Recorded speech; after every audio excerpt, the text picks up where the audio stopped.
Medicine and Molecular Medicine podcast, and welcome to Amsterdam in the Netherlands for the International Nuclear Cardiac and Cardiac CT meeting.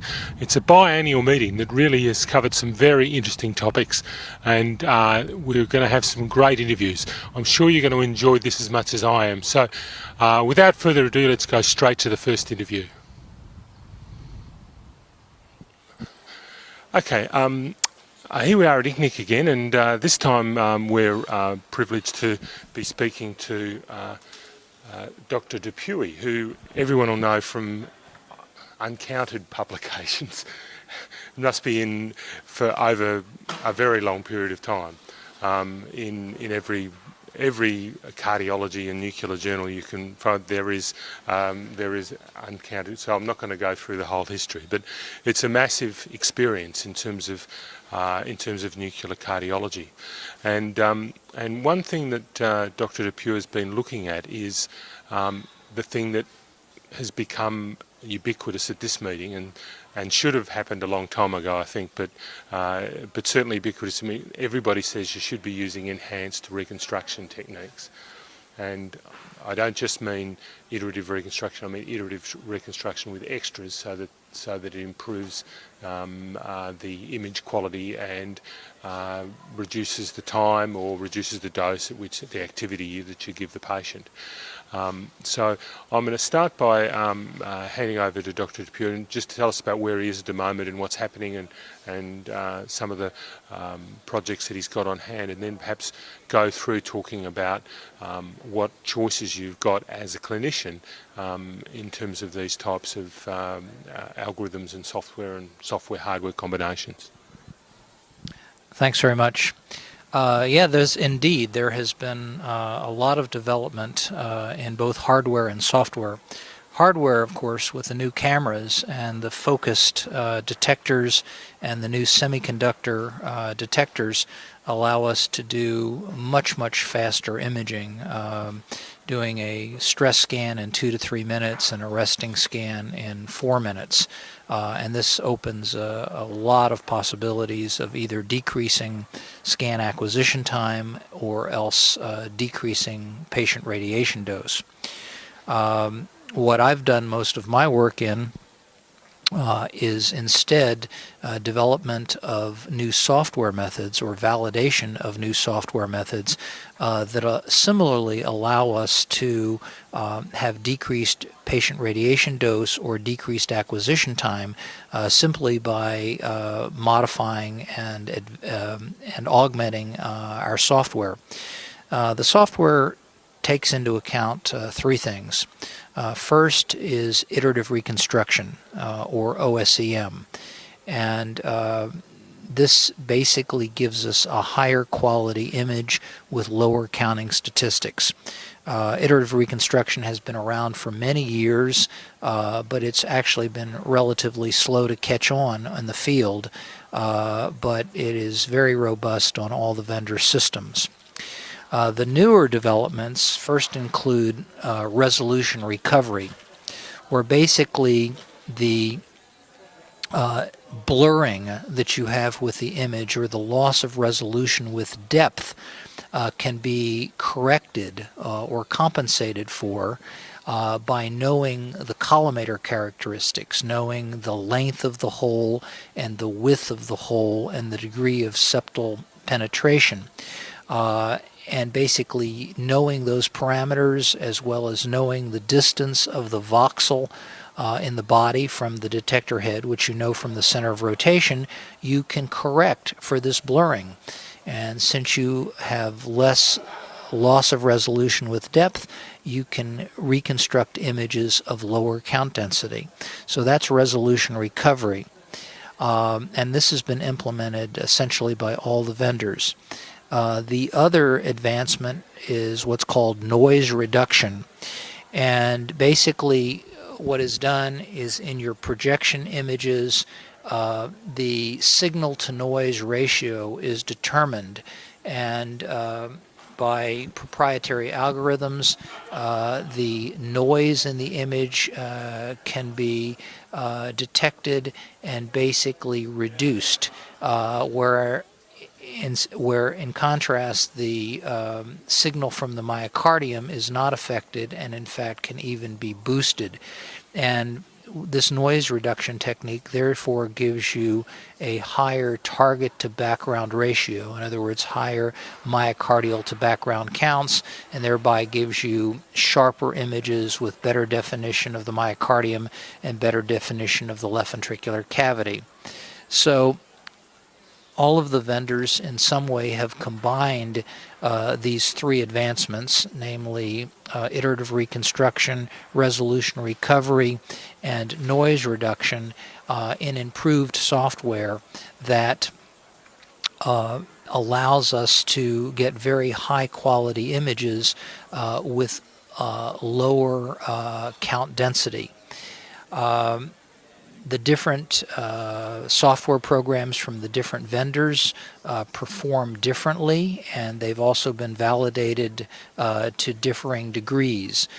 So I can't say at this time that all of the programs will work equally well, so be sure to consult your vendor about that.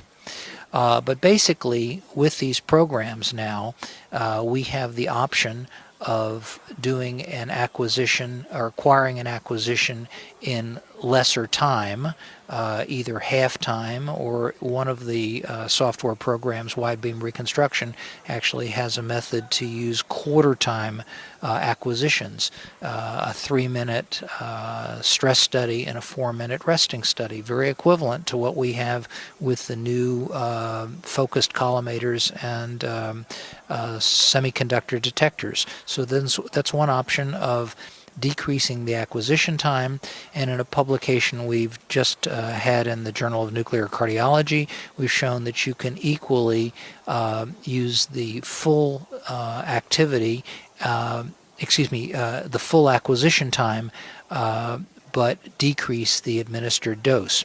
So basically you have the option of doing a half-time acquisition or a half-dose acquisition. And with the very latest software techniques, you can do both half-dose and half-time. Right, and that's increasingly important because of the isotope crisis that we've had with half-dose. The RSAC, which is the Radiation Advisory Board in the United Kingdom, has come out recommending that this be done in all nuclear medicine practices. So it's rapidly becoming the standard way. There's other things that are going on in terms of image reconstruction as well. Some of them talk about scatter reduction as well, and even perhaps some movement correction in terms of in the reconstruction algorithm with breathing and those sorts of things. Are they likely to happen anytime soon? Well, some of the scatter correction algorithms are already in place, and I think the vendors will ultimately all adopt those.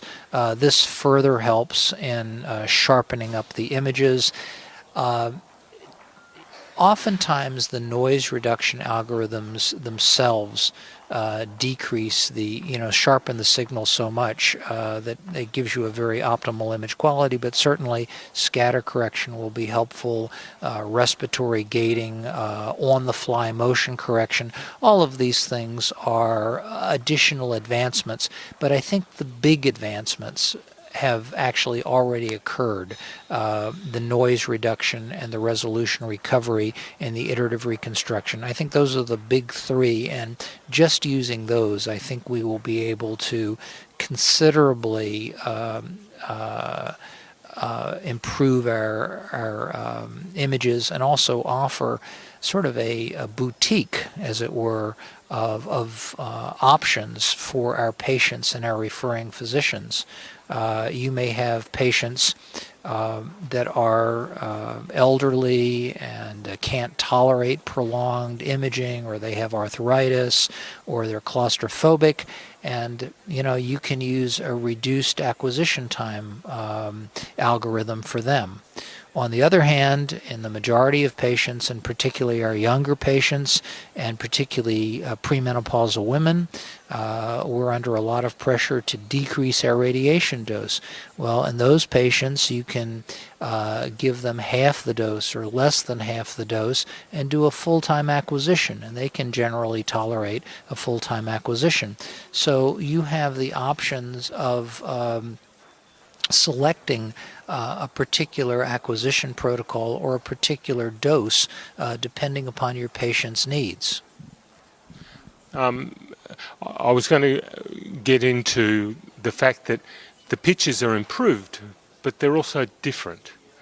And that poses a difficulty for a lot of doctors. We're used to looking at filtered back projection, so we're used to streaking from the left lobe across of the liver, across into the heart. We're used to some of that gut activity coming up. We're used to having a fairly uniform picture all the way around the myocardium.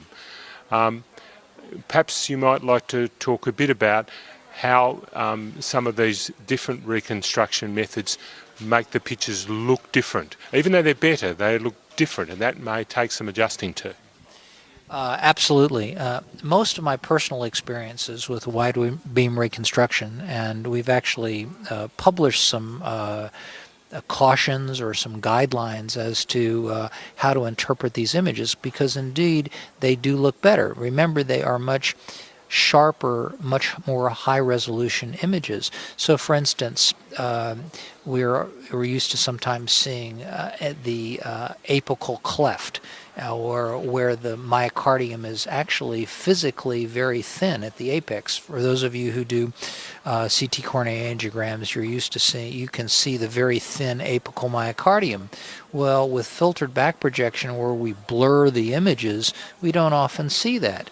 But when we get images that are sharper with OSEM and noise reduction and resolution recovery, now we start to see this apical defect as a common normal variant. And of course, you can recognize it as a normal variant because it's fixed at stress and rest, and it moves and thickens normally in the gated images. Similarly, the insertion site of the anterior free wall of the right ventricle is often seen more prominently with these new reconstruction techniques. Another thing is the posterior papillary muscle, which is not well defined. If you have a filtered back projection study, there's often just sort of this vague area of increased activity in the posterolateral or anterolateral wall. But when you sharpen the images, for instance with wide beam reconstruction, that posterior papillary muscle is very discrete and shows up as a discrete hotspot in the anterolateral wall. Now, if your images get normalized to that hot area, the rest of the myocardium will be decreased in activity.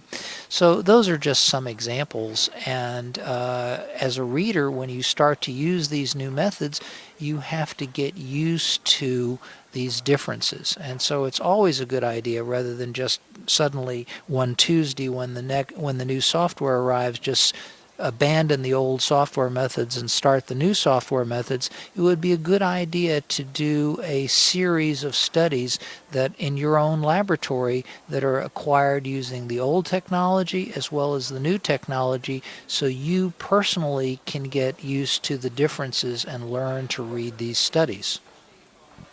I think the other issue is that, I mean, you mentioned the right ventricular insertion into the wall, the 11 o'clock defect. I mean, we also see similar defects when we have problems with our gamma camera, particularly in that location, or if it's not been calibrated for correctly. And whenever you're doing a technique that uses the exact orbit of a gamma camera in order to do its reconstruction, the exact orbit of the gamma camera needs to be calibrated correctly in order to occur, otherwise you're going to get problems. Would you say that there's potential for artifacts and problems with these new reconstruction algorithms if your servicing and your calibration of equipment is not up to scratch? Sure. Just, for instance, the center of rotation artifact is going to be there no matter what software you use. There's no way of, the software techniques are never going to get around sloppy technology. If you have patient motion is going to be there. Don't forget, any defect that's in the myocardium is going to be accentuated when you sharpen your image, whether that's an artifact or whether that is a true defect. Another thing, as an example, breast attenuation. It would be wonderful if these new software programs got around breast attenuation artifacts, but they don't. Just as they accentuate real defects, oftentimes they're going to accentuate attenuation artifacts as well. I mean, not always, but sometimes it will. So don't think that these new software programs are going to get around other technical limitations. They're not. Just as, for instance, we saw with quantitative analysis. Quantitative analysis, of course, a very valuable adjunct to our imaging, but it not only accentuates or not only points out where you have true defects, it also points out where you have artifacts just as well. The other thing to bear in mind, a lot of these new technologies go along with new hardware or new positioning. So if you've got a patient who's supine or prone or upright or semi-upright, that's going to affect your images too. Perhaps you might want to talk about those different positionings and how that might affect your images as well. That's right. As now that this isn't so much related to the software, but we have lots of new types of cameras that allow us to do upright imaging, semi-upright imaging, supine imaging, prone imaging. But don't forget, in all of these positions, the patient's body habitus will shift. Just take a simple example. Let's take the left breast in a woman. When a woman lies supine and does not wear her bra, generally the breast is spread out over the anterior chest wall.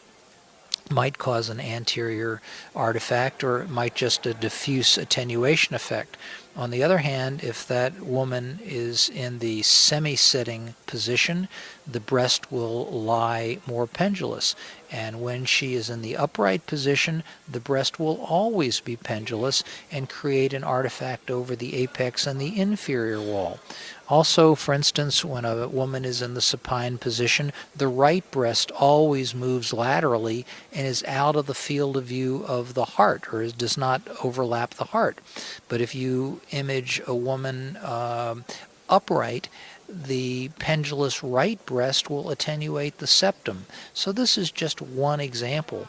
You have the same thing with the diaphragm. The diaphragm will be lower with the patient sitting than it will be with the patient supine. It'll be lower with the patient in the prone position. So you've got to be aware of all these variants that occur with different positions, and for that reason you always have to use a gender-specific and also a patient position-specific normal file. It would be very dangerous to try to use a supine normal file on a patient who's imaged upright. You would get a very different normal distribution. In fact, we just presented at this meeting an abstract reporting normal databases for supine versus upright images, and also upright imaging with attenuation correction. And the normal distributions are very different, both in men and in women. So you need to keep these things in mind. Okay, you're a physician out there, you're just about to buy a system. What are the sort of things that you've got to take into account when you go towards choosing what you're going to get in terms of hardware and software? You've got a choice between buying the software that comes with the vendor gamma camera, you've got add-on software these days. How do you decide? Well, nobody has really done a comparison of the different vendors' software, and that is unlikely to happen, as it never has for any software technology that we've used in nuclear cardiology. So I would just caution you to, when you're looking at a system and deciding on software methods, see what kind of validation there's been. Has it been validated in the literature? How robust is the validation? if you run into a software that you've never heard of before and hasn't been validated, I'd be very cautious that it's worthwhile. And the same thing really goes with the cameras as well. It says, look to see how well they've been validated. What are the patients that have been studied? Well, you can get a beautiful image with half the dose in a patient with a 36-inch chest circumference, no matter what you do, but you want to see what happens more typically in your patient with a 46-inch chest circumference. How robust is the software method? How robust is the hardware method? In not your perfect examples sometimes that the vendors will show you. You want to see more representative cases, and you want to see what kind of patients have been included in the trial that has been published. I suppose the other thing goes along with that is truncation. Increasingly, particularly when you've got different new hardware configurations, there's potential for truncation if you're limiting the field of view of the heart. Could you talk about some of those sorts of issues with different cameras and systems? You have to, of course, as you use a smaller field of view, there's more opportunity for truncation. Apical truncation will occur if you're using a body-centered orbit. Oftentimes the apex falls outside of the field of view of one or both of the detectors, and you can wind up with apical truncation. If you use a cardiocentric orbit where the heart is always in the center of the field of view, apical truncation is very unlikely to occur, but you have to make sure that you've centered the heart and you don't truncate the anterior or the inferior wall. So there are always drawbacks of new technologies, and certainly smaller field of view cameras fall into that consideration. Also, with the newer detectors, they're using focused detectors. For instance, the D-Spect camera basically does a pre-scan where it focuses the solid-state detectors right on the heart. So you've got a focused image that eliminates all this extraneous activity that's contributing unnecessary counts. Well, that's a very good idea, but you want to make sure that you've got the entire heart, both the left ventricle and the right ventricle, in the field of view. The same thing with the General Electric Alcyon camera. It's using multiple multi-pinhole detectors that are cardio-focused.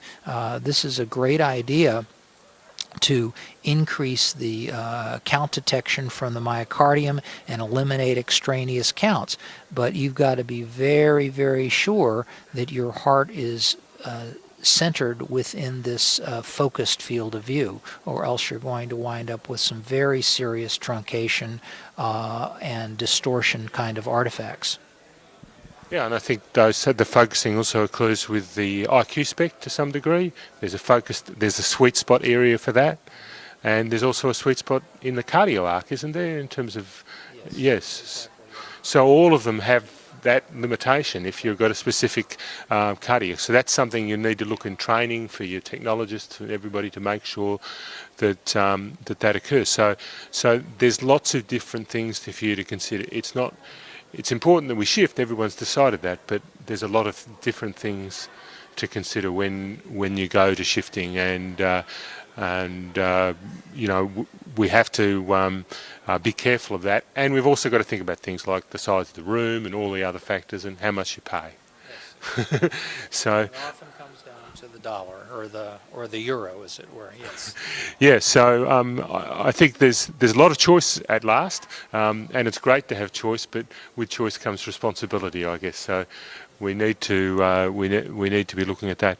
Well, thank you very much. That's very interesting. Is there anything else you'd like to add along those lines, or anywhere else you can suggest that our listeners might get some more information? You talked about reports coming out. Yeah. Well, I think one thing we probably haven't emphasized quite enough is the the mandate basically from not only American Society of Nuclear Cardiology, but the Society of Nuclear Medicine, and basically from society itself, to decrease radiation doses. And this is a very serious consideration, and our whole lab accreditation, our reimbursement may depend on our ability to appropriately decrease radiation doses. So as you've seen here, we have this capability with the new software and the new hardware, but really we have to also design our protocols in such a way that the radiation dose is also decreased. So we want to try to do stress-only imaging whenever possible, and we want to not necessarily give high doses. If we do a 2-day protocol, do too high doses unnecessarily. So there's many ways, including the hardware and software methods, also altering your protocols to decrease patient radiation dose. And I think that as we're moving forward in each and every patient that comes into the lab, we need to idealize our protocol to meet the patient's needs in terms of comfort and cooperability, but also what we want to do with that patient in terms of decreasing the radiation exposure. Well, thank you very much. Much appreciated. And we'll be looking forward to some of the new publications that are coming out about this, because I think there's plenty of room for information in this regard. Right. Thank you very much. Thank you. Thank you for watching the podcast or listening to it. Thank you for making all my work in doing the podcast worthwhile by you watching it. If you could let your friends know about this and let your colleagues know so that they can watch it too, that would be great. And if you've got any feedback about what you'd like improved, whether you like the video content or not, please get hold of me at rob@nuccast.com, nuccast.com.